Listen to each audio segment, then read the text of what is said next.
সব কিছুই তো গোছানো ছিল, অনেকটা সাজানো বাগানের মতো।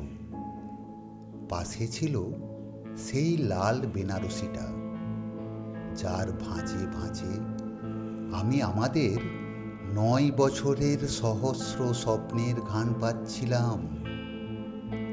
কি অদ্ভুত ছিল সেই মুহূর্তটা, তাই না? আমরা দুজনে মিলে একটা নতুন পৃথিবীর নকশা আঁকছিলাম। কিন্তু কিন্তু হঠাৎ ছন্দপতন, একটা ফোনে রিংটোন, আর সব ওলট পালট হয়ে গেল। তোমার কলিগের সেই বারবার আসা ফোন, সেই সন্দেহজনক প্রশ্নগুলো। আমি তো শুধু উত্তর চেয়েছিলাম, আমি তো শুধু স্পষ্ট হতে চেয়েছিলাম। কিন্তু তুমি তুমি উত্তর দিলে না। তার বদলে এক ভয়াবহ বিভৎসতায় মেতে উঠলে, নিজের হাতের উপর চালিয়ে দিলে ধারালো আঘাত। চোখের সামনে বেনারসির পবিত্র লাল রংটা মুহূর্তেই ম্লান হয়ে গেল তোমার শরীর থেকে চুইয়ে পড়া তাজা রক্তের স্রোতে। আমি দিক বিদিক জ্ঞান শূন্য হয়ে তোমাকে নিয়ে ছুটলাম হাসপাতালের দিকে।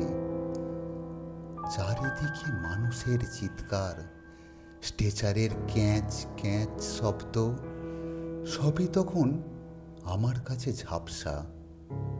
ডাক্তার যখন 13টি সেলাই দিচ্ছিলেন তোমার শরীরে, লোহার ছুঁচ যখন তোমার চামড়া ফুঁড়ে বেরিয়ে আসছিল,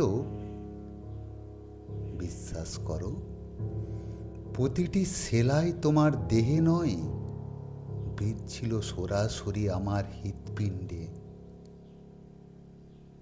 আশ্চর্য, তোমার চোখে এক ফোঁটা জল ছিল না।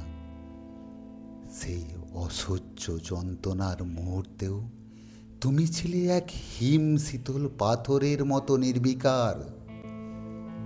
13টি সেলাই তো তোমার দেহের ক্ষত ভরাট করছিল, কিন্তু আমার আত্মার যে রক্তক্ষরণ সেদিন শুরু হলো, যার চিকিৎসা কি কোনো ডাক্তারের জানা ছিল? তুমি হয়তো ভেবেছিলে ওটা তোমার জেদ, তোমার ইগো। হয়তো ভেবেছিলে ওটা বুকের ভেতরের কোনো চাপা হাহাকার। কিন্তু আমি দেখেছিলাম এক নিষ্প্রিয় ধ্বংসলীলা। আজ 1 মাস পর সেই সেলাইয়ের দাগ হয়তো শুকিয়ে গেছে, কিন্তু আমার বুকের উপর সেই 13টি সেলাই আজও কাঁচা হয়ে বিঁধে আছে। আজ বুঝেছি, সব লাল রং বেনারসির হয় না। কিছু লাল রঙের নাম হয় বিশ্বাসভঙ্গ।